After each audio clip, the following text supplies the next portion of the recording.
Hello friends, स्वागत है आपके अपने चैनल SK9210 स्टडी चैनल पर। आज हम लोग जो है बिहार पुलिस कांस्टेबल 2023 में जो कि 21,391 पोस्ट पर वैकेंसी आया हुआ है, उसके लिए हम लोग जीके जीएस का यानी कि टोटल जो है इसमें हम लोग जो है 100 प्रश्न को जो हम लोग कवर करने वाले हैं।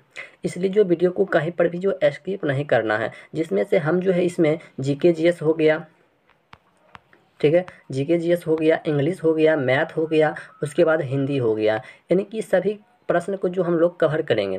ठीक है, इसलिए जो वीडियो को कहीं पर भी जो है बीच में स्किप नहीं करना है। यह वीडियो जो बहुत बहुत इंपॉर्टेंट वीडियो है, ठीक है, जिसको हम लोग कहते हैं मास्टर वीडियो होता है। इसी टाइप का जो है प्रश्न आपको एग्जाम में देखने को भी मिलेगा और इससे ही आपको मिलने वाला है। इसलिए जो कहीं पर जो वीडियो को स्किप नहीं करना है। सबसे पहले जो है, यदि आप या व्हाट्सअप ग्रुप या टेलीग्राम किसी भी प्रकार का चलाते हैं तो उसमें जो इस लिंक को पहले जो है आपको शेयर करना पड़ेगा। तो सबसे पहले जाइए उस लिंक को जो है आपको इस वीडियो को जो है आगे जाकर शेयर करना है। तो चलिए अब प्रश्न को हम लोग स्टार्ट कर लेते हैं। और यदि चैनल पर नए आए होंगे तो सबसे पहले जो चैनल को सब्सक्राइब कर लेना है, उसके बाद बेल आइकन को प्रेस करके ऑल पर क्लिक कर देना है। तो चलिए, हमारा पहला प्रश्न है कि भारतीय रेलवे क्या है कि भारतीय रेलवे ने किस वर्ष अपनी स्थापना के 150 वर्ष जो ये पूरा होने को मनाया है।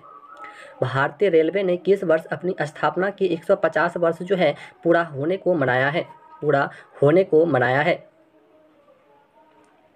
देखो, यह जो है 2002 ईस्वी को मनाया है। कब मनाया है? यह जो है 2002 ईस्वी को मनाया है। भारतीय रेलवे की पहली रेलगाड़ी जो है ये 16 अप्रैल 1893 को 16 अप्रैल 1893 को यानी कि बोरी बंदर यानी कि मुंबई से थाने के बीच में चली थी। और इसकी मतलब जो 150वीं स्थापना दिवस जो है ये अप्रैल 2002 में मनाए गए हैं। ठीक है, इसे भी याद रख लेना है। इसमें जो हम लोग टोटल 100 प्रश्न को कवर करेंगे। चलिए, अगला प्रश्न है कि अंतर्राष्ट्रीय परिवार दिवस जो है किस दिन मनाया जाता है। अंतर्राष्ट्रीय परिवार दिवस जो है ये किस दिन जो है मनाया जाता है। देखो, ये कब मनाया जाता है? ये 15 मई को मनाया जाता है। अंतर्राष्ट्रीय परिवार दिवस जो है यह 15 मई को जो है मनाया जाता है। चलिए, अगला प्रश्न बताना है कि भारतीय रेलवे बिजली के इंजन बनाती है। भारतीय रेलवे जो है बिजली के इंजन बनाती है। देखो, ये चितरंजन में बनाती है। कहाँ पर बनाती है? ये जो है चितरंजन में जो है बनाती है। भारतीय रेलवे जो है बिजली के इंजन जो है यह चितरंजन में जो है बनाती है। चलिए, अगला प्रश्न है कि पश्चिम मध्य रेलवे का मुख्यालय ये कहाँ पर है। पश्चिम मध्य रेलवे का मुख्यालय जो है ये कहाँ पर स्थित है। देखो, पश्चिम मध्य रेलवे का मुख्यालय जो है ये जब्बलपुर में स्थित है। कहाँ पर स्थित है? यह जो है जब्बलपुर में स्थित है। देखो, सभी प्रश्न जो है ये क्लास 10 पर आधारित प्रश्न है। अगला प्रश्न है कि मानचित्र पर बनाई गई वे रेखाएं जो समुद्र से बराबर ऊंचाई वाले स्थानों को मिलाती है क्या कहलाती है। मानचित्र पर बनाई गई वे रेखाएं जो समुद्र से बराबर ऊंचाई वाले स्थान को मिलाती है क्या कहलाती है। वह जो है क्या कहलाती है? देखो, उसको जो है कंटूर्स रेखाएं कहा जाता है। उसको जो है कंटूर्स रेखाएं कहा जाता है। तो इस प्रश्न का बिल्कुल सही जवाब जो है ऑप्शन नंबर ए हो जाएगा कि कंटूर्स रेखाएं जो इसको कहा जाता है। चलिए, अगला प्रश्न है कि उकाई परियोजना जो है ये किस नदी पर स्थित है। उकाई परियोजना जो है किस नदी पर स्थित है। देखो, उकाई परियोजना जो है गुजरात राज्य में यानी कि ताप्ती नदी पर स्थित है। ठीक है, उकाई परियोजना जो है यह गुजरात राज्य में ताप्ती नदी पर स्थित है। चलिए, अगला प्रश्न है कि भूमध्य सागर को लाल सागर से जोड़ने वाली नहर है। भूमध्य सागर को लाल सागर से जोड़ने वाली नहर जो है ये कौन सी है। देखो, ये भूमध्य सागर को लाल सागर से जोड़ने वाली नहर जो है ये सुएज नहर है। ठीक है, ये कौन सी नहर है? यह जो है सुएज नहर है। चलिए, अगला प्रश्न बताना है कि गौतम बुद्ध ने अपना प्रथम उपदेश जो है ये कहाँ दिया था। गौतम बुद्ध ने अपना प्रथम उपदेश जो है ये कहाँ पर दिया है। देखो, गौतम बुद्ध ने अपना प्रथम उपदेश जो है ये लुम्बिनी में दिया है। ठीक है, कहाँ पर दिया है? यह जो है लुम्बिनी में दिया है। चलिए, नेक्स्ट प्रश्न है 8 नंबर में प्रश्न है कि विश्व स्वास्थ्य संगठन यानी कि WHO का मुख्यालय स्थित है। विश्व स्वास्थ्य संगठन WHO का मुख्यालय जो है ये कहाँ पर स्थित है? ये जो है कहाँ पर स्थित है? तो इस प्रश्न का बिल्कुल सही जवाब जो है हमारा ऑप्शन नंबर सी हो जाएगा, द हेग में स्थित है। चलिए अगला प्रश्न बताना है कि डिप्थीरिया रोग से कौन सा अंग जो है ये प्रभावित होता है? डिप्थीरिया रोग से जो है कौन सा अंग जो है प्रभावित होता है? देखो डिप्थीरिया से जो है ये गुर्दा अंग जो है ये प्रभावित होता है। इस प्रश्न का बिल्कुल सही जवाब जो है ऑप्शन नंबर बी हो जाएगा। चलिए नेक्स्ट प्रश्न है कि श्रीकांत उपन्यास के रचनाकार जो है कौन है? श्रीकांत उपन्यास के रचनाकार जो है ये कौन है? इसकी रचनाकार जो है कौन है?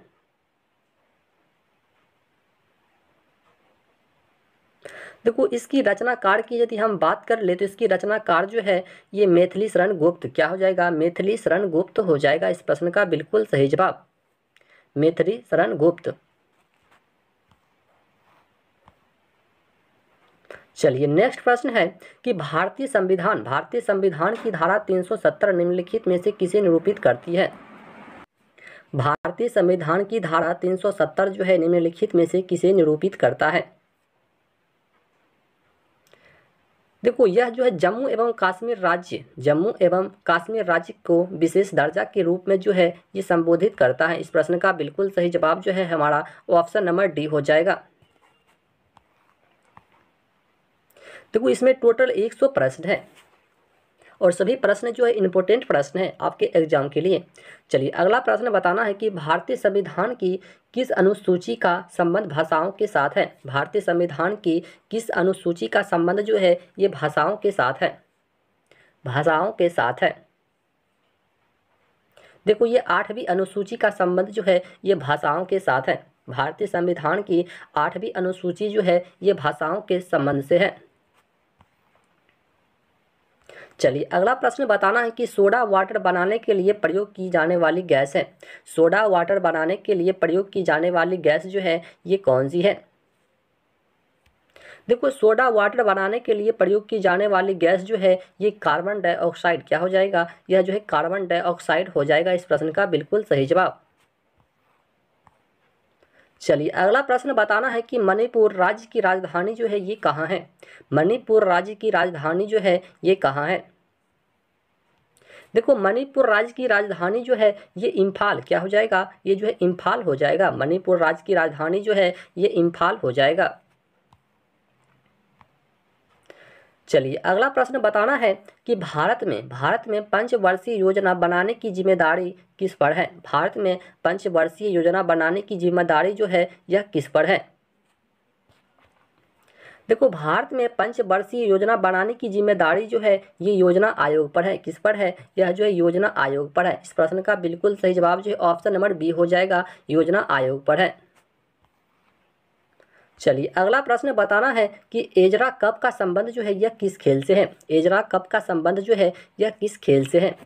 एजरा कप का संबंध जो है यह किस खेल से है? देखो एजरा कप का संबंध जो है यह पोलो खेल से है। किससे है? यह पोलो खेल से है। चलिए अगला प्रश्न बताना है आपको कि रेडियो का आविष्कार जो है किसने किया था? रेडियो का आविष्कार जो है यह किसने किया था? देखो रेडियो का आविष्कार जो है ये मार्कोनी ने किया था। किसने किया था? ये जो है मार्कोनी ने जो है रेडियो का आविष्कार किया था। चलिए अगला प्रश्न बताना है कि चंडीगढ़ के रॉक गार्डन के सृजनकर्ता है। चंडीगढ़ के रॉक गार्डन का सृजनकर्ता जो है ये कौन है? सृजनकर्ता कौन है? देखो ये नेकचंद, क्या हो जाएगा? ये नेकचंद है। इस प्रश्न का बिल्कुल सही जवाब जो है ऑप्शन नंबर ए हो जाएगा, नेकचंद। चलिए अगला प्रश्न बताना है कि कोलंबिया अंतरिक्ष यान स्पेस शटल यानी कि जिसमें भारतीय मूल की वैज्ञानिक कल्पना है। प्रश्न को फिर से पढ़ लीजिए कि कोलंबिया अंतरिक्ष यान स्पेस शटल जिसमें भारतीय मूल की वैज्ञानिक कल्पना है चावला की विस्फोट के दौरान मृत्यु हो गई। ठीक है, किस देश का था? कल्पना चावला की विस्फोट के दौरान जो है मृत्यु हो गई थी, वह किस देश से था? वह जो है किस देश से था? देखो वह जो अमेरिका देश से था, कहाँ का था, वह जो अमेरिका का रहने वाला था। चलिए अगला प्रश्न बताना है कि एड्स रोग में अक्षर ए का तात्पर्य जो है क्या है। एड्स रोग में अक्षर ए का तात्पर्य जो है ये क्या है।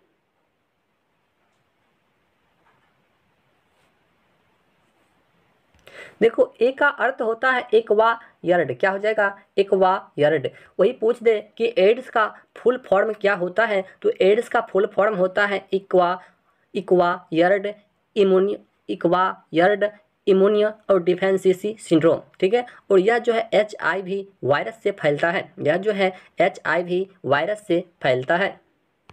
एड्स जो है यह HIV वायरस से फैलता है। चलिए अगला प्रश्न है कि भारत में स्टॉक एक्सचेंजों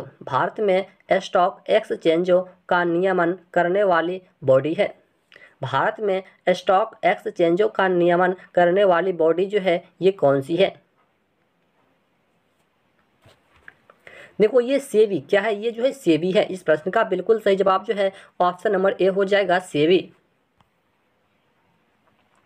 चलिए अगला प्रश्न है कि पीतल किसका मिश्र धातु है। पीतल जो है ये किसका मिश्र धातु है। पीतल जो है किसका मिश्र धातु है। देखो पीतल जो होता है ये तांबा और जस्ता का जो है मिश्र धातु होता है। पीतल जो है ये तांबा और जस्ता का मिश्र धातु होता है।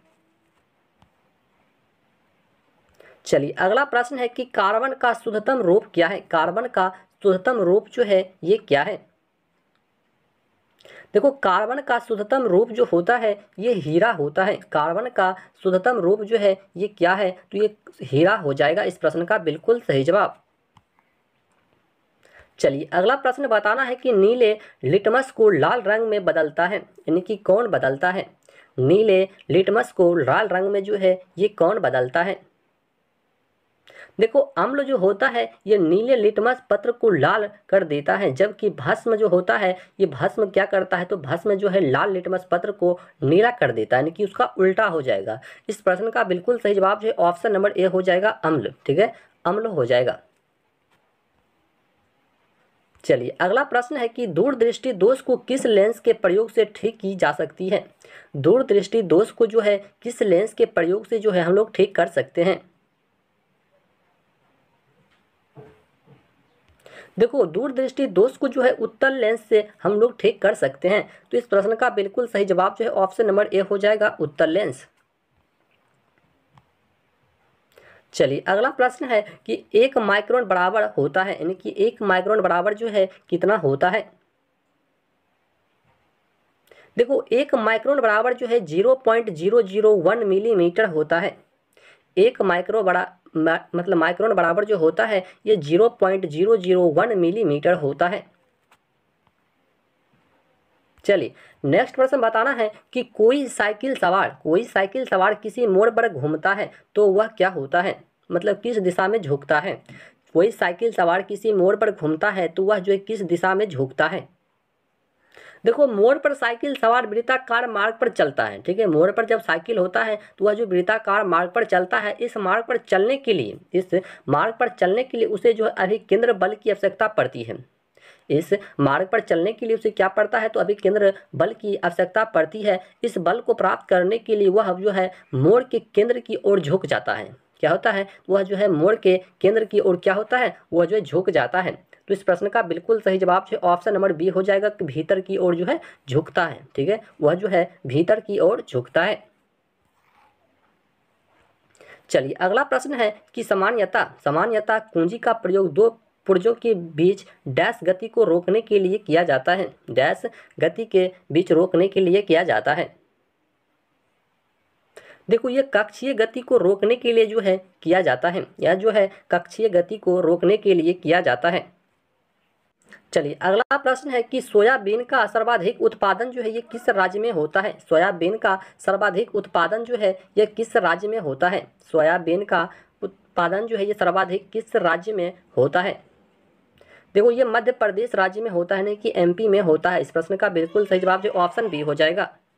अगला प्रश्न है 31 नंबर में प्रश्न है कि पेट्रोलियम जो है ये पाया जाता है, यानी कि पेट्रोलियम जो है ये कहाँ पर पाया जाता है, पेट्रोलियम जो है ये कहाँ में पाया जाता है। देखो पेट्रोलियम जो होता है ये सेडिमेंट्री बेसिन में पाया जाता है, ठीक है। यह जो सेडिमेंट्री बेसिन में जो है ये पेट्रोलियम जो है पाया जाता है। चलिए अगला प्रश्न बताना है कि राष्ट्रीय एकता परिषद की अध्यक्षता जो है ये कौन करता है। राष्ट्रीय एकता परिषद की अध्यक्षता जो है ये कौन करता है, इसकी अध्यक्षता जो है ये कौन करता है। देखो राष्ट्रीय एकता परिषद की अध्यक्षता जो है ये प्रधानमंत्री करता है। कौन करता है, यह जो है प्रधानमंत्री करता है। इस प्रश्न का बिल्कुल सही जवाब जो है ऑप्शन ए हो जाएगा, प्रधानमंत्री। चलिए अगला प्रश्न है कि महात्मा गांधी के राजनीतिक गुरु के रूप में किसे जाना जाता है। महात्मा गांधी के राजनीतिक गुरु के रूप में जो है किसे जाना जाता है। महात्मा गांधी के राजनीतिक गुरु के रूप में जो है किसे जाना जाता है। देखो ये गोपाल कृष्ण गोखले को जाना जाता है। गोपाल कृष्ण गोखले के जो है महात्मा गांधी के राजनीतिक गुरु के रूप में माना जाता है। चलिए अगला प्रश्न बताना है 34 नंबर में प्रश्न है कि लाख बक्स के नाम से जाने जाने वाला भारतीय शासक जो है ये कौन था। लाख बक्स के नाम से जाने जाने वाला भारतीय शासक जो है ये कौन था। भारतीय शासक जो है ये कौन था। देखो ये भारतीय शासक जो है ये कुतुबुद्दीन ऐबक क्या हो जाएगा, यह जो कुतुबुद्दीन ऐबक इस प्रश्न का बिल्कुल सही जवाब हो जाएगा। चलिए अगला प्रश्न बताना है कि मौलिक अधिकारों का निलंबन और कौन मतलब जो ये कर सकता है। मौलिक अधिकारों का निलंबन जो है कौन कर सकता है। देखो मौलिक अधिकारों का निलंबन जो है ये राष्ट्रपति जो है कर सकता है। ये जो है राष्ट्रपति जो है कर सकता है। इस प्रश्न का बिल्कुल सही जवाब ऑप्शन सी हो जाएगा, राष्ट्रपति। चलिए नेक्स्ट प्रश्न है कि किसी राज्य का उच्चतम विधि अधिकारी जो है ये कौन होता है। किसी राज्य का उच्चतम विधि अधिकारी जो है ये कौन होता है। किसी राज्य का उच्चतम विधि अधिकारी जो है ये कौन होता है। देखो ये एडवोकेट जनरल होता है। ये कौन होता है, या जो एडवोकेट जनरल होता है। इस प्रश्न का बिल्कुल सही जवाब ऑप्शन बी हो जाएगा।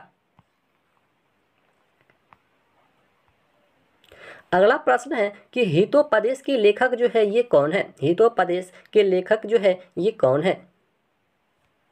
हितोपदेश के लेखक जो है ये कौन है। देखो हितोपदेश का लेखक जो है ये नारायण पंडित क्या हो जाएगा, ये जो है नारायण पंडित इस प्रश्न का बिल्कुल सही जवाब हो जाएगा। चलिए अगला प्रश्न बताना है कि बुल और बियर किससे संबंधित है। बुल और बियर जो है यह किससे संबंधित है। बुल और बियर जो है यह किससे संबंधित है। देखो बुल और बियर जो है ये स्टॉक एक्सचेंज से संबंधित है। यह जो है स्टॉक एक्सचेंज से संबंधित है। बुल और बियर जो है यह स्टॉक एक्सचेंज से संबंधित है। चलिए अगला प्रश्न है कि भारतीय औद्योगिक विकास बैंक की स्थापना जो है की गई थी। यानी कि भारतीय औद्योगिक विकास बैंक की स्थापना जो है ये कब किया गया था। देखो ये 1964 ईस्वी में किया गया था। भारतीय औद्योगिक विकास बैंक की स्थापना जो है ये 1964 ईस्वी में किया गया था। इस प्रश्न का बिल्कुल सही जवाब जो है ऑप्शन नंबर सी हो जाएगा। अगला प्रश्न है कि रेंड क्या है, कि रेंड किस देश की मुद्रा है। रेंड जो है यह किस देश की एक मुद्रा है। रेंड जो है किस देश की मुद्रा है। देखो रेंड जो होता है ये दक्षिण अफ्रीका का मुद्रा होता है। रेंड जो है यह दक्षिण अफ्रीका का मुद्रा होता है। रेंड जो है यह दक्षिण अफ्रीका का मुद्रा होता है। अगला प्रश्न है 41 नंबर में प्रश्न है कि पहला पृथ्वी सम्मेलन जो है कहाँ हुआ था। पहला पृथ्वी सम्मेलन जो है ये कहाँ पर हुआ था। देखो प्रथम पृथ्वी सम्मेलन जो है 1992 में, ठीक है, 1992 ईस्वी में, यानी कि ब्राज़ील में हुआ था। कहाँ पर हुआ था, ये ब्राज़ील में हुआ था। ब्राज़ील में एक जगह का नाम है रियो डी जनेरी। क्या नाम है, रियो डी जनेरी। यानी कि इस प्रश्न का बिल्कुल सही जवाब ऑप्शन नंबर सी हो जाएगा, रियो डी जनेरो, जो कि यह कहाँ पर पड़ता है, ये जो ब्राज़ील में पड़ता है और ये 1992 ईस्वी में जो है इसे मतलब जो है हुआ था। इसे भी याद रख लेना है। चलिए देखते हैं अगला प्रश्न। अगला प्रश्न बताना है 42 नंबर प्रश्न है कि विश्व जनसंख्या दिवस जो है मनाया जाता है, यानी कि विश्व जनसंख्या दिवस जो है ये कब मनाया जाता है। विश्व जनसंख्या दिवस जो है ये कब मनाया जाता है। देखो विश्व जनसंख्या दिवस जो है ये 11 जुलाई को जो है मनाया जाता है। विश्व जनसंख्या दिवस जो है ये कब मनाया जाता है? यह जो 11 जुलाई को जो है विश्व जनसंख्या के रूप में जो है मनाया जाता है। ठीक है, चलिए अगला प्रश्न बताना है कि पाली ग्रंथों में गांव के मुखिया को क्या कहा गया है? पाली ग्रंथों में गांव के मुखिया को जो है क्या कहा गया है? पाली ग्रंथों में गांव के मुखिया को जो है क्या कहा गया है? देखो पाली ग्रंथों में गांव के मुखिया को जो है ये भोजक कहा गया है। ठीक है, किस क्या कहा गया है? यह जो है भोजक कहा गया है। पाली ग्रंथों में गांव के मुखिया को जो है ये भोजक कहा जाता है। अगला प्रश्न है 44 नंबर प्रश्न है कि 13वीं शताब्दी में सेना का सर्वोच्च अधिकारी जो है ये होता था। 13वीं शताब्दी में सेना का सर्वोच्च अधिकारी जो है ये कौन होता था? देखो ये खान होता था। कौन होता था? यह जो है खान होता था। 13वीं शताब्दी में सेना का सर्वोच्च अधिकारी जो है ये कौन होता था? यह जो है खान होता था। इस प्रश्न का बिल्कुल सही जवाब जो है ऑप्शन नंबर बी हो जाएगा, खान होता था। चलिए अगला प्रश्न बताना है कि डेल्फ नामक डच नौका ने 1605 ईस्वी में कहाँ मतलब लंडर डाला था? डेल्फ नामक डच नौका ने 1605 ईस्वी में कहाँ लंडर डाला था? कहाँ पर जो है ये लंडर जो है डाला था? देखो यह मसूलीपट्टनम में डाला था। कहाँ पर डाला था? ये मसूलीपट्टनम में डाला था। इस प्रश्न का बिल्कुल सही जवाब ऑप्शन नंबर ए हो जाएगा। चलिए अगला प्रश्न है कि गुप्त वंश के ह्रास के पश्चात उत्तर भारत के बड़े भाग का पुनर्गठन जो है ये किसने किया है? गुप्त वंश के ह्रास के पश्चात उत्तर भारत के बड़े भाग का पुनर्गठन जो है यह किसने किया था? पुनर्गठन जो है यह किसने किया था? देखो ये हर्षवर्धन ने किया था। इस प्रश्न का बिल्कुल सही जवाब जो है हमारा ऑप्शन नंबर सी हो जाएगा। हर्षवर्धन ने जो है गुप्त वंश के ह्रास के पश्चात उत्तर भारत के बड़े भाग का जो है ये पुनर्गठन किया था। चलिए अगला प्रश्न बताना है कि भारत में गुलाम वंश का संस्थापक जो है ये कौन था? भारत में गुलाम वंश का संस्थापक जो है ये किसे माना जाता है? भारत में गुलाम वंश का संस्थापक जो है किसे माना जाता है? देखो ये कुतुबुद्दीन ऐबक को माना जाता है। भारत में गुलाम वंश का संस्थापक जो है ये कुतुबुद्दीन ऐबक को माना जाता है। गुलाम वंश की स्थापना जो है कब हुआ था? तो गुलाम वंश की स्थापना जो है ये 1206 ईस्वी में कुतुबुद्दीन ऐबक ने किया था। लेकिन कुतुबुद्दीन ऐबक ने अपनी राज्याभिषेक ने कि 24 जून 1206 को किया था। और कुतुब मीनार की नींव जो है कुतुबुद्दीन ऐबक ने ही डाली थी। इसे भी याद रखना है, कुतुब मीनार का जो है नींव जो है ये कुतुबुद्दीन ऐबक ने ही डाला था। तो चलिए देखते हैं अगला प्रश्न को। अगला प्रश्न बताना है कि निम्नलिखित घटनाओं में से कौन सी घटना जो है ये 1919 में घटी है? निम्नलिखित घटनाओं में से ऐसी कौन सी घटना जो है मतलब 1919 में जो है घटी है? 1919 ईस्वी में घटी है। देखो ये जालियांवाला बाग का हत्याकांड जो है ये कब हुआ है? यह जो 13 अप्रैल 1919 को हुआ है। जालियांवाला बाग का हत्याकांड जो है ये 13 अप्रैल 1919 को हुआ है। देखो इस हत्या में विरोध जो है महात्मा गांधी ने केसर ए हिंद की उपाधि जो है जमाना लाल यानी कि बजाज ने राय बहादुर की उपाधि और रविंद्रनाथ टैगोर ने सर की उपाधि वापस लौटा दी थी। इस हत्याकांड की जांच के लिए सरकार ने अक्टूबर 1919 में लॉर्ड हंटर की अध्यक्षता में एक कमेटी का गठन किया। इसमें 5 अंग्रेज और 3 भारतीय जो कि था। उसके बाद जो है इस शाहजहां सुल्तान अहमद और जगत नारायण सदस्य भी थे। इस प्रश्न में इसका मतलब जो है फैक्ट हो जाएगा। तो चलिए देखते हैं अगला प्रश्न को। देखो सभी फैक्ट को भी साइड से याद रखना है। चलिए अगला प्रश्न बताना है कि 1916 ईस्वी में मद्रास में स्वशासन आंदोलन के प्रवर्तक जो है ये कौन थे? 1916 ईस्वी में मद्रास में स्वशासन आंदोलन के प्रवर्तक जो है ये कौन था? 1916 ईस्वी में मद्रास में स्वशासन आंदोलन के प्रवर्तक जो है ये कौन था? देखो ये एनी बेसेंट क्या हो जाएगा? इस प्रश्न का बिल्कुल सही जवाब जो है ऑप्शन नंबर सी हो जाएगा, एनी बेसेंट। क्या हो जाएगा? ये जो एनी बेसेंट हो जाएगा। देखो 1916 ईस्वी में मद्रास में स्वशासन आंदोलन के प्रवर्तक एनी बेसेंट थे और जॉर्ज अरुणडेल को लीग की सूचित बनाया गया था। और बाल गंगाधर तिलक ने स्वशासन प्राप्ति हेतु 1916 ईस्वी में होम रूल लीग की स्थापना किया था। ठीक है, इसे भी याद रखना है। चलिए देखते हैं अगला प्रश्न जो कि हमारा 50 नंबर प्रश्न है कि निम्नलिखित में से किसने 1857 के विद्रोह का कानपुर में नेतृत्व किया था? निम्नलिखित में से जो है किसने 1857 ईस्वी के विद्रोह का कानपुर में जो है नेतृत्व किया था? देखो ये नाना साहेब ने किया था। किसने किया था? ये जो है नाना साहेब ने जो है किया था। इस प्रश्न का बिल्कुल सही जवाब जो है हमारा वो ऑप्शन नंबर डी हो जाएगा, नाना साहेब ने जो है किया था। अगला प्रश्न है कि 51 नंबर की इंडियन नेशनल कांग्रेस के संस्थापक जो है थे, यानी कि इंडियन नेशनल कांग्रेस के संस्थापक जो है ये कौन था? इसका संस्थापक जो है ये कौन था? देखो इसका संस्थापक जो है एलन यानी कि ऑक्टेवियन होम, क्या हो जाएगा? Allan Octavian Hume. इनकी इस प्रश्न का बिल्कुल सही जवाब ऑप्शन नंबर बी हो जाएगा। चलिए अगला प्रश्न बताना है कि कांग्रेस का प्रथम अधिवेशन 1885 ईस्वी में बम्बई में व्योमेश चंद्र बनर्जी की अध्यक्षता में मतलब जो है संपन्न हुआ था। उस समय भारत का वायसराय जो है ये कौन था? उस समय भारत का वायसराय जो है ये कौन था? देखो उस समय भारत का वायसराय जो है ये लॉर्ड डफरिन। कौन था? ये लॉर्ड डफरिन था। इस प्रश्न का बिल्कुल सही जवाब ऑप्शन नंबर ए हो जाएगा, लॉर्ड डफरिन हो जाएगा। चलिए अगला प्रश्न है 53 नंबर में प्रश्न है कि मुस्लिम लीग की स्थापना 1906 ईस्वी में हुई थी, ठीक है। उस समय उसके उद्देश्यों में कौन सी बात जो है ये सम्मिलित नहीं थी? उस समय उसकी उद्देश्यों में जो है ये कौन सी बात थी जो कि सम्मिलित नहीं थी, ये बताना है। उस समय उसकी उद्देश्यों में कौन सी बात जो है ये सम्मिलित नहीं थी?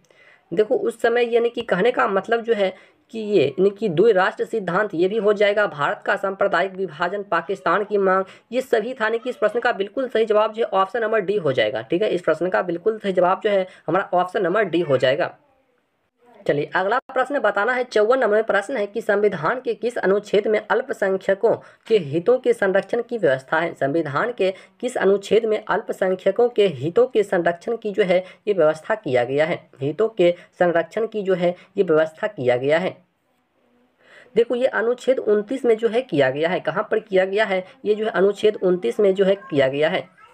चलिए अगला प्रश्न है 55 नंबर में प्रश्न बताया गया है कि संविधान के किस अनुच्छेदों में मौलिक अधिकारों का वर्णन है? संविधान के किन अनुच्छेदों में जो है मौलिक अधिकारों का जो है ये वर्णन किया गया है? मौलिक अधिकारों का वर्णन जो है किया गया है।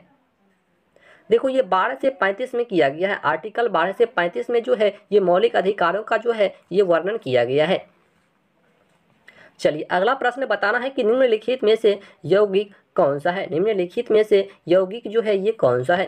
निम्नलिखित में से यौगिक जो है ये कौन सा है? देखो अमोनिया। अमोनिया क्या है? अमोनिया एक प्रकार का यौगिक है। अमोनिया जो है यह क्या है? तो यह एक प्रकार का यौगिक है। चलिए अगला प्रश्न बताना है कि पीलिया किस अंग का रोग है? पीलिया जो है यह किस अंग का रोग है? पीलिया जो है यह किस अंग का रोग है? तो वो पीलिया जो है यह लीवर का एक रोग है। पीलिया जो है क्या है? यह जो है लीवर का एक रोग होता है। चलिए अगला प्रश्न जो कि सुमेलित करना है, अगला प्रश्न जो कि सुमेलित करना है कि सूची 1 को सूची 2 से जो है सम्मिलित करना है। यदि हम इसका मिलान करते हैं तो यहाँ पर जो है मिलान क्या हो जाएगा? यानी कि ए का क्या हो जाएगा? ए का जो है ये 3 पर चला जाएगा। ए का जो है ये 3 पर चला जाएगा। उसके बाद बी का जो है ये 1 पर चला जाएगा। और उसके बाद क्या है? ये सी यानी कि सहनामा जो है किसके साथ चला जाएगा? तो ये जो है 4 के साथ चला जाएगा। और ये राज तिरंगनी जो है ये विक्रम सेठ के साथ चला जाएगा। तो इस तरीके से जो हम इसका मिलान करेंगे। और यदि हम ऑप्शन की बात कर ले तो यहाँ पर जो हमारा ऑप्शन नंबर बी जो है करेक्ट आंसर यहाँ पर जो है होने वाला है, ऑप्शन नंबर बी, ठीक है। चलिए अगला प्रश्न है कि वित्त आयोग है, एक वित्त आयोग जो है ये क्या है? वित्त आयोग जो है ये क्या है? वित्त आयोग जो है ये क्या है? बताइए। वित्त आयोग जो है ये क्या है? देखो वित्त आयोग जो है यह एक संवैधानिक संस्था होता है। यह जो है एक संवैधानिक संस्था होता है।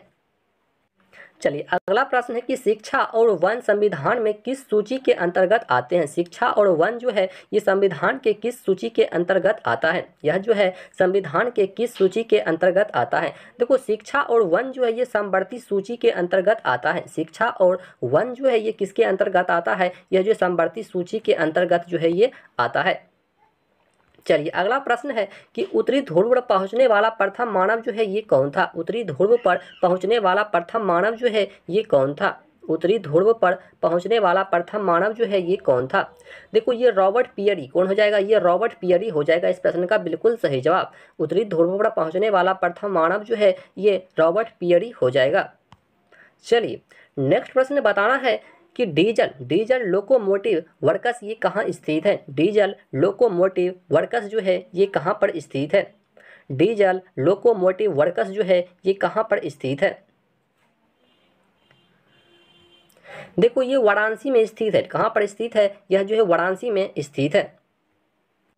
चलिए अगला प्रश्न जो कि मैथ का प्रश्न है, आपको खुद से जो है इसको सॉल्व करना है। ठीक है, ये मैथ का प्रश्न जो है इसको जो आपको खुद से सॉल्व करना है, जैसे भी हो लेकिन आपको सॉल्व करना है, लेकिन हम इसका आंसर आपको बता देते हैं। ठीक है, तो यहाँ पर प्रश्न है कि यदि किसी निश्चित समय में यानी कि 4.5% वार्षिक ब्याज की दर से 1200 रुपया का साधारण ब्याज 1800 रुपया के साधारण ब्याज से 135 रुपया कम है। ठीक है, तो समय ज्ञात करना है। तो यहाँ पर समय जो हम लोग कैसे ज्ञात करते हैं, तो देखो हम थोड़ा देर के लिए समझा देते हैं। अवशिष्ट समय यानी कि यहाँ पर टी वर्ष हो जाएगा।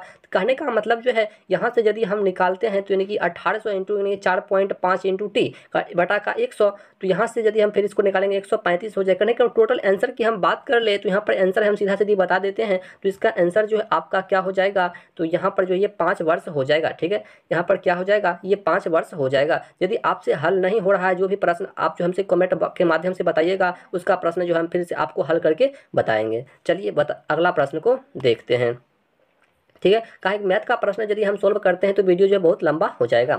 चलिए अगला प्रश्न है कि एक राशि ब्रिजेश एवं सुरेश में 4:5 के अनुपात में बांटी जानी थी, परंतु 5:6 के अनुपात में बांटी गई। यदि इस प्रकार ब्रजेश को यानी कि 6 रुपया का लाभ हुआ तो वह राशि थी, यानी कि वह राशि जो है क्या था, वह राशि जो है क्या था। देखो वह राशि जो है ये 594 रुपया हो जाएगा। क्या हो जाएगा, ये 594 रुपया हो जाएगा। चलिए अगला प्रश्न है कि एक आयताकार आकृति का क्षेत्रफल जो ये 500 वर्ग मीटर है, यदि इसकी लंबाई चौड़ाई से 25% अधिक हो तो इसकी लंबाई कितने मीटर होगी, तो इसकी लंबाई जो है कितने मीटर होगी। देखो ये 25 मीटर हो जाएगा। कितना हो जाएगा, ये जो है 25 मीटर हो जाएगा। चलिए अगला प्रश्न है कि यदि 25 वस्तुओं का क्रय मूल्य यानी कि मतलब 20 वस्तुओं की विक्रय मूल्य के बराबर है, यदि 25 वस्तुओं का क्रय मूल्य जो है ये 20 वस्तुओं की विक्रय मूल्य के बराबर है, तो विक्रेता को कितने प्रतिशत का लाभ होगा। तो विक्रेता को जो है कितने प्रतिशत का यहाँ पर जो है लाभ हो रहा है, कितने प्रतिशत का लाभ हो रहा है। देखो यहाँ पर 25% जो है लाभ हो रहा है। कितना हो रहा है, ये 25% का जो है लाभ हो रहा है विक्रेता को। चलिए अगला प्रश्न है कि x तथा y का मध्य समानुपाती कितना होगा। x तथा y का मध्य समानुपाती जो है ये कितना हो जाएगा। देखो ये रूट अंडर एक्स वाई कितना हो जाएगा, रूट अंडर एक्स वाई जो है इस प्रश्न का बिल्कुल सही जवाब हो जाएगा। चलिए अगला प्रश्न है कि किसी काम पर विकास को इस शर्त पर रखा जाता है कि जितने दिन वह काम करेगा उसने रुपये की दर से मजदूरी मिलेगी। ठीक है, मजदूरी मिलेगी। जिस दिन की मतलब काम नहीं करेगा उसे 2 रुपया का जुर्माना हो लगेगा। तो यहाँ पर बताना है आपको, बताना है कि 30 दिन के महीने के अंत में उसे 140 रुपया मिलता है, तो उसे कितने दिन मतलब जो है काम नहीं मतलब किया है, बताइए कितने दिन जो है वह काम जो है नहीं किया है, कितने दिन जो है वह काम जो है नहीं किया है।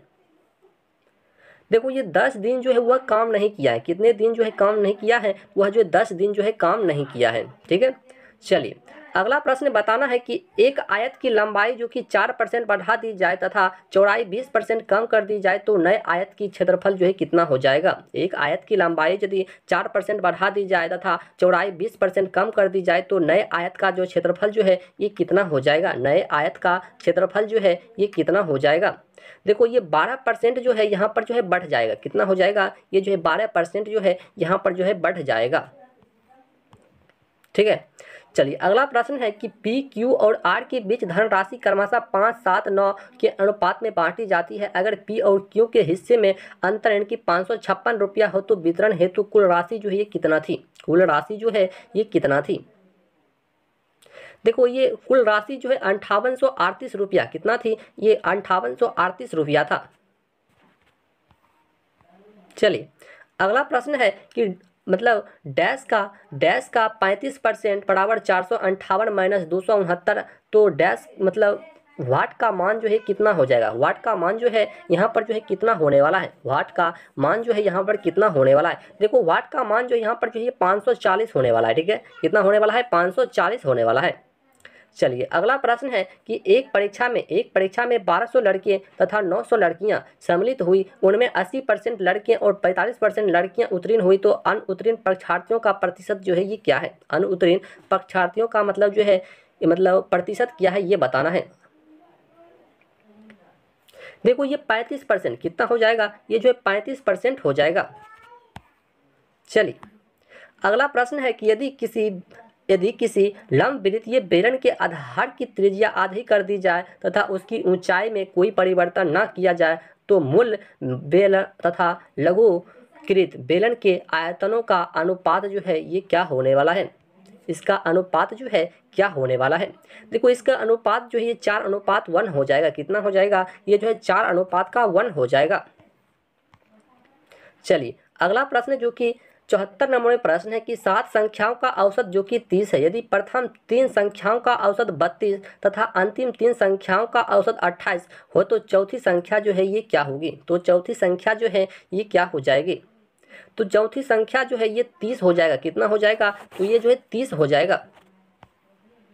चलिए अगला प्रश्न है कि जब वस्तु के मूल्य में 30% की वृद्धि हो जाए, जब वस्तु के मूल्य में 30% की वृद्धि हो जाए तथा बिक्री में 20% की कमी हो जाए तो कुल बिक्री पर कितना मतलब प्रतिशत जो है ये प्रभाव क्या होगा। इसका प्रतिशत प्रभाव जो है पूछ रहा है, तो इसका प्रतिशत प्रभाव जो है ये कितना 4% लाभ हो जाएगा। कितना हो जाएगा, ये जो है 4% का लाभ हो जाएगा। चलिए अगला प्रश्न है 76 नंबर की एक पार्टी में 10 लोगों में से प्रत्येक ने एक दूसरे को 10 रुपये का भेंट दिया। भेंट में कुल कितने मतलब दिया गया धन जो है ये क्या है, भेंट में कुल दिया गया धन जो है ये कितना है ये बताना है। भेंट में मतलब दिया गया धन जो है ये कितना है। देखो ये टोटल 900 रुपया। कितना हो जाएगा, ये 900 रुपया जो इस प्रश्न का बिल्कुल सही जवाब जो यहाँ पर होने वाला है। चलिए अगला प्रश्न है कि 8 संख्याओं का औसत जो है ये 20 है। एक नई संख्या और बढ़ा देने पर औसत जो है ये 10% जो है बढ़ जाता है। तो मतलब बताना है कि नई संख्या जो है क्या होगी। तो नई संख्या जो है यहाँ पर क्या हो जाएगी, तो देखो नई संख्या जो ये हमारा 38 हो जाएगा। कितना हो जाएगा, तो ये जो है 38 हो जाएगा। ठीक है। चलिए अगला प्रश्न जो कि बताया गया है कि निर्देश में दिया हुआ है कि 78 से 80 तक प्रश्न है कि निम्नलिखित प्रश्नों में से दिए गए प्रत्येक वाक्य में रिक्त स्थान की उपयुक्त शब्द द्वारा पूर्ति के लिए कुछ विकल्प जो है प्रस्तावित हैं। ठीक है, और उपयुक्त विकल्प को जो है चूज करना है। तो चलिए करते हैं। चलिए प्रश्न है कि काव्य के डैश में कवि अपने इष्ट देव की स्तुति करता है। काव्य की डैश में अपने मतलब जो है कवि जो है अपने इष्ट देव की जो है स्तुति करता है, बताइए। देखो ये मंगलाचरण क्या आ जाएगा, ये मंगलाचरण में कवि अपने इष्ट देव की स्तुति करता है। इस प्रश्न का बिल्कुल सही जवाब जो है ऑप्शन नंबर बी हो जाएगा। चलिए अगला प्रश्न बताना है कि किसी भी वाक्य में शब्दों के डैश में बहुत सावधानी मतलब जो है बरतनी चाहिए। किसी भी वाक्य में शब्दों के डैश में बहुत सावधानी जो है ये बरतनी चाहिए, सावधानी बरतनी चाहिए। देखो यहाँ पर जो है शब्दों के प्रयोग क्या हो जाएगा, यहाँ पर हो जाएगा शब्दों के प्रयोग में बहुत जो है सावधानी बरतनी चाहिए। शब्दों के प्रयोग में बहुत अधिक जो है सावधानी बरतनी चाहिए। चलिए अगला प्रश्न है कि इस समय हमारे देश पर कई प्रकार के अंतर्राष्ट्रीय डैश है। इस समय हमारे देश पर कई प्रकार के अंतर्राष्ट्रीय जो है ये डैश है। देखो इस समय हमारे देश पर कई प्रकार के अंतर्राष्ट्रीय ऋण है। क्या हो जाएगा, डैश की जगह पर जो है यहाँ पर ऋण हो जाएगा। इस प्रश्न का बिल्कुल सही जवाब। चलिए अगला प्रश्न जो है फिर निर्देश दिया हुआ है कि 81 से 82। ठीक है, निम्नलिखित प्रत्येक प्रश्न में दिए गए शब्द के समानार्थी शब्द का जो है चयन करना है, जो कि नीचे दिए गए विकल्पों में से करना है। ठीक है, तो चलिए अतुल का समानार्थी शब्द जो है ये क्या हो जाएगा। अतुल का समानार्थी शब्द जो है ये क्या होता है। देखो ये अतुल का समानार्थी शब्द जो होता है ये अद्वितीय होता है। क्या होता है, तो यह जो है अद्वितीय होता है। अतुल का समानार्थी शब्द जो है ये क्या होता है, तो ये जो है अद्वितीय होता है। चलिए नेक्स्ट प्रश्न बताना है कि कल्लोल क्या है, कि कल्लोल का मतलब जो समानार्थी शब्द क्या होगा। कल्लोल का समानार्थी शब्द जो है ये क्या हो जाएगा। देखो कल्लोल का समानार्थी शब्द जो है यहाँ पर यानी कि लहड़ हो जाएगा। ठीक है, यहाँ पर क्या हो जाएगा, तो ये जो है लहड़ हो जाएगा। इस प्रश्न का बिल्कुल सही जवाब। चलिए अगला प्रश्न है कि मतलब 83 से 85 है, ठीक है। निम्नलिखित प्रत्येक शब्द के लिए उसके नीचे दिए गए विकल्पों में से सही विलोम शब्द को जो है छांटना है, सही विलोम शब्द को जो है छांटना है, यानी कि बताना है कि वर्ग का विलोम शब्द जो है यहाँ पर क्या हो जाएगा, वर्ग का विलोम शब्द क्या होता है। देखो वर्ग का विलोम शब्द होता है सीधा होना, क्या होता है, ये सीधा हो जाएगा। बिल्कुल सही जवाब जो है ऑप्शन नंबर ए हो जाएगा, सीधा, यानी कि उल्टा बताना है उसका। चलिए अगला प्रश्न है कि ज्येष्ठ, ज्येष्ठ का मतलब विलोम शब्द क्या होगा, ज्येष्ठ का विलोम शब्द जो है क्या हो जाएगा। देखो ज्येष्ठ का विलोम शब्द जो है यहाँ पर कनिष्ठ हो जाएगा, क्या हो जाएगा, तो ये जो है कनिष्ठ हो जाएगा इस प्रश्न का बिल्कुल सही जवाब, ठीक है। चलिए अगला प्रश्न है 85 नंबर की सघन, सघन का जो है ये विलोम शब्द क्या होता है। देखो सघन का विलोम शब्द जो है ये विघन हो जाएगा, क्या हो जाएगा, ये ऑप्शन नंबर बी हो जाएगा, विघन, क्या हो जाएगा, तो सघन का जो है ये विघन होता है, इसे याद रखना है, ठीक है, विघन। चलिए अगला प्रश्न है यानी कि 86 से लेकर 87 तक निम्नलिखित प्रत्येक वाक्य खंड के लिए उसके नीचे दिए गए विकल्पों में से एक शब्द को जो है मतलब चुनना है, एक शब्द को चुनना है, यानी कि बताना है कि जो डर के बल चलता हो, जो डर के बल चलता हो उसके लिए एक शब्द क्या होगा, जो डर के बल चलता हो उसके लिए एक शब्द जो है ये ड्रग हो जाता है, क्या हो जाएगा, तो ये जो है ड्रग हो जाएगा इस प्रश्न का बिल्कुल सही जवाब। चलिए अगला प्रश्न बताना है कि अनुचित, अनुचित ढंग से प्राप्त किया गया लाभ के लिए एक शब्द क्या हो जाएगा, अनुचित ढंग से प्राप्त किया गया लाभ के लिए जो है एक शब्द क्या होगा, इसके लिए जो है एक शब्द क्या हो जाएगा। देखो इसके लिए एक शब्द जो होगा ये अपलाभ, क्या हो जाएगा, तो ये जो है अपलाभ हो जाएगा इस प्रश्न का बिल्कुल सही जवाब। चलिए आगे जो है 88 से 90 तक, ठीक है, 88 से 90 तक जो है प्रश्न दिया हुआ है, ठीक है, जो कि इंग्लिश का प्रश्न है, ठीक है। इसमें बताया गया है, प्रश्न में बताया गया है कि निम्नलिखित में से कुछ वाक्य मतलब बहुत वाक्य जो है शामिल होते हैं जिनमें से 4 शब्द या वाक्यांश जो कि बोल्ड होते हैं उसे पहचानना है, जो कि मानक लिखित अंग्रेजी में जो कि स्वीकार नहीं है, जो कि वो क्या है, ये अंग्रेजी में जो है ये स्वीकार नहीं है, ये बोल्ड, बोल्ड, ठीक है, या ये बोल्ड जो है अंग्रेजी में स्वीकार नहीं है, उसको आपको पहचानना है। तो चलिए यहाँ पर पहचानिए, चलिए पहचानिए।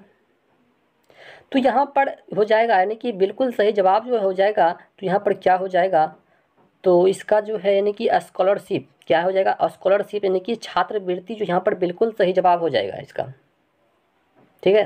देखो यहाँ पर बोल्ड को पहचानना है, ठीक है, बोल्ड को। चलिए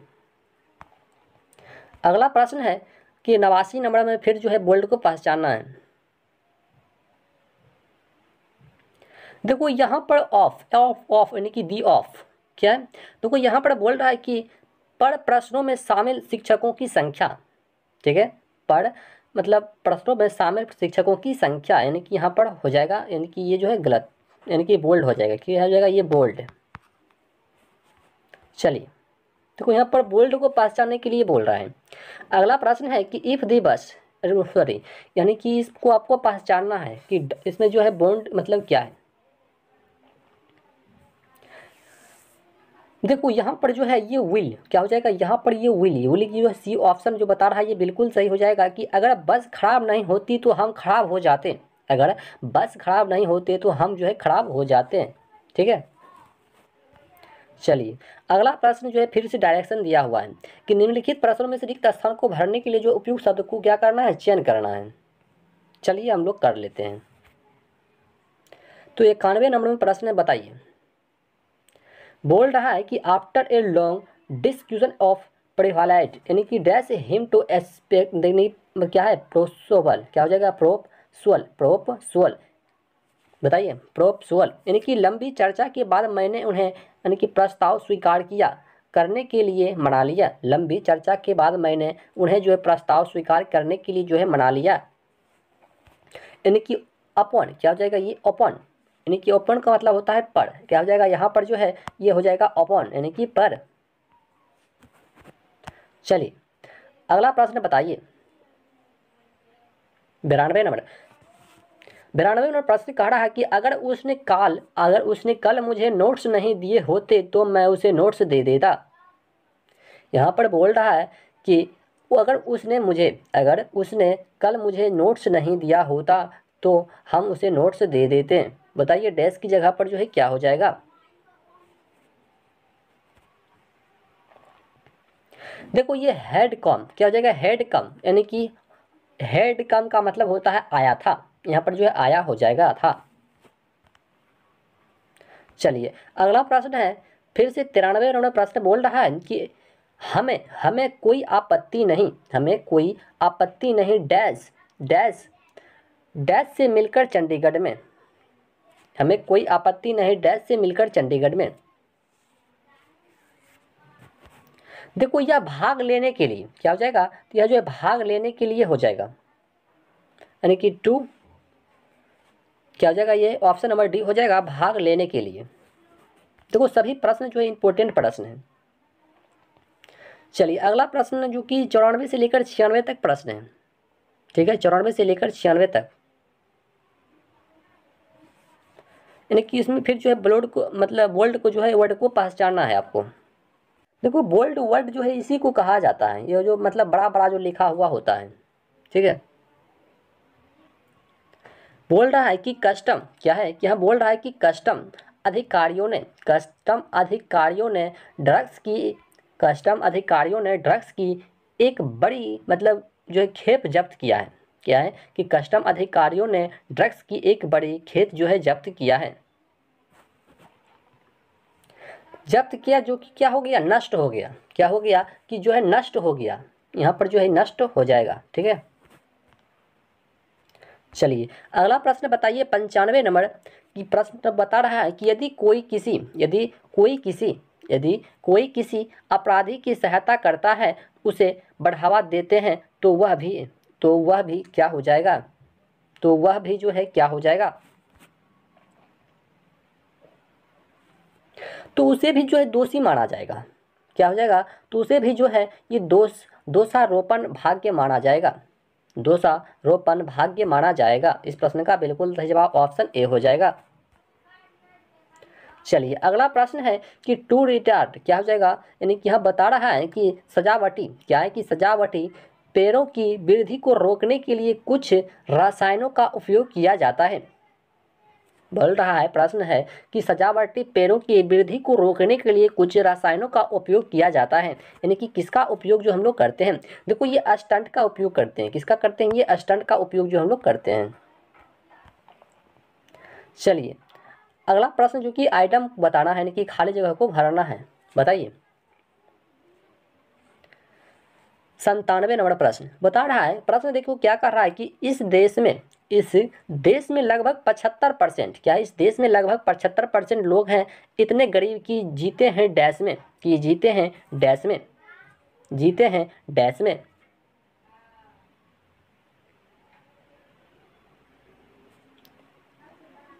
देखो ये हाथ से मुंह तक क्या हो जाएगा, ये हाथ से मुंह तक, इस प्रश्न का बिल्कुल सही जवाब हो जाएगा।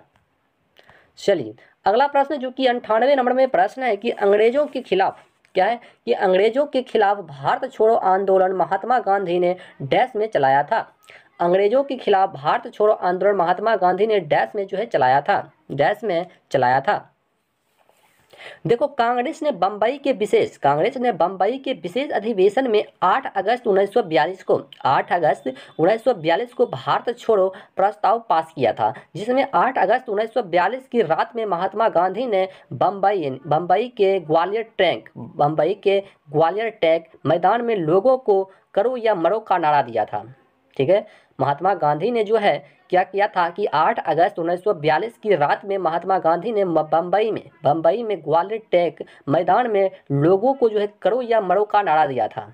तो भारत छोड़ो आंदोलन महात्मा गांधी डैश में चलाया था, कब चलाया था, यह जो 1942 में चलाया था, ठीक है। कब चलाया था, यह जो 1942 में चलाया था, और इसी समय तो है महात्मा गांधी ने जो है करो या मरो का नारा भी दिया था, इसे भी याद रख लेना है। चलिए अगला प्रश्न बताना है कि तृतीय पानीपत युद्ध में मराठे डैश से पराजित हुए, तृतीय पानीपत युद्ध में मराठे जो है ये डैश से जो है पराजित हुए थे, यह जो है डैश से पराजित हुए थे। देखो पानीपत की तीसरी लड़ाई 1761 ईस्वी में कब हुआ था, ये जो 1761 ईस्वी में हुआ था, ठीक है। 61 ईस्वी में नादिर शाह के प्रमुख सेनापति यानी कि अहमदा शाह अब्दाली और मराठों के बीच में हुई थी। और इस युद्ध में जो है मराठों की जो है हार हुई थी। इस युद्ध में जो है मराठों को क्या हुआ था, तो मराठों की जो है यहाँ पर हार हुई थी। यानी कि यहाँ पर जो है बिल्कुल सही जवाब जो है इसका हमारा हो जाएगा अफगान। क्या हो जाएगा, ये अफगान हो जाएगा। ठीक है, अफगान 99 का। चलिए अगला प्रश्न है कि मतलब बुद्ध का जन्म डैश में हुआ था। बुद्ध का जन्म जो है ये कहाँ पर हुआ था। बुद्ध का जन्म जो है ये कहाँ पर हुआ था। देखो बुद्ध का जन्म जो है ये लुम्बिनी में हुआ था। कहाँ पर हुआ था, ये जो है लुम्बिनी में हुआ था। बुद्ध का जन्म जो है ये लुम्बिनी में हुआ था। तो आज जो हम लोग टोटल 100 प्रश्न को जो है कवर किए हैं। ठीक है, और आप 100 में से कितने प्रश्न को जो है सही किए हैं कमेंट बॉक्स में जरूर बताइएगा। और यदि आप चाहते हैं किसी तरह का नेक्स्ट वीडियो हम तक पहुंचे तो कमेंट बॉक्स में जरूर बताइएगा कि मतलब जो हमको फिर से यही वाला वीडियो जो है नेक्स्ट में चाहिए। तो चलिए मिलते हैं फिर से इसी तरह का नेक्स्ट वीडियो में। तब तक के लिए जय हिंद, जय भारत।